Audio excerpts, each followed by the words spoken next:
கர்த்தரும் இரட்சகருமாகிய இயேசு கிறிஸ்துவின் இனிய நாமத்தினாலே உங்கள் அனைவருக்கும் என் அன்பின் வாழ்த்துக்கள். இந்த புதிய நாளை காண செய்த தேவனுக்கு ஸ்தோத்திரம் உண்டாவதாக. கர்த்தருடைய கிருபை உங்கள் அனைவரையும் சூழ்ந்து கொள்வதாக. 1 ராஜாக்கள் 18வது அதிகாரம் 1வது வசனம்.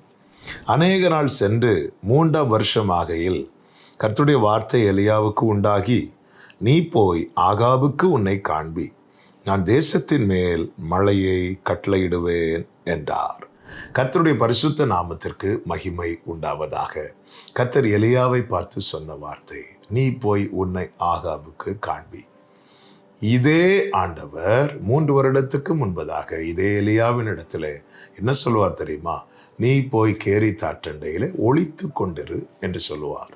அந்த 3 வருடங்கள் எலியா எங்கே இருக்கிறான் என்று யாருக்குமே தெரியாது. கர்த்தர் அவனை அடைத்து வைத்திருந்தார். அதே நேரத்தில் கர்த்தர் பாதுகாத்தார், போஷித்தார், ஒரு குறை வைக்கல. ஆனாலும் அவன் அடைக்கப்பட்ட நிலையில் இருக்கிறான்.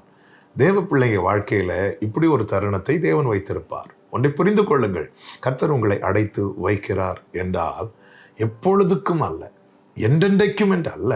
கர்த்தர் வெளியே கொண்டு வருவார். நாம் அடைந்திருப்பதை விரும்பாத கர்த்தர் நம்மை நிச்சயமாக வெளியே கொண்டு வருவார். இங்கே சொல்லப்பட்டிருக்கிறது, அநேக நாள் சென்று என்று. நாட்கள் எத்தனை சென்றாலும் அடைக்கப்பட்ட நிலையில் இருக்கிற ஒரு தேவ பிள்ளைய கர்த்தர் நிச்சயமாக வெளியே கொண்டு வருவார். யோசேப்பு 13 வருடம் அடைக்கப்பட்டிருந்தார்.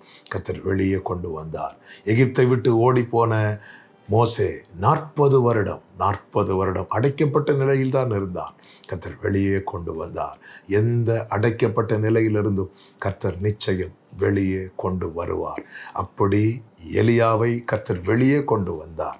என்ன சொல்லி கொண்டு வருகிறார் தெரியுமா? நீ போய் உன்னை காண்பி, நான் மழையை கட்டளை இடுவேன் என்று.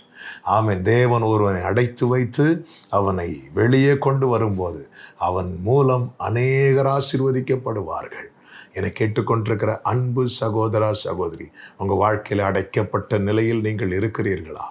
கைவிடாத தேவன், மறந்து போகாத தேவன், எத்தனை நாட்கள் சென்றாலும் நிச்சயம் உங்களை வெளியே கொண்டு வருவார்.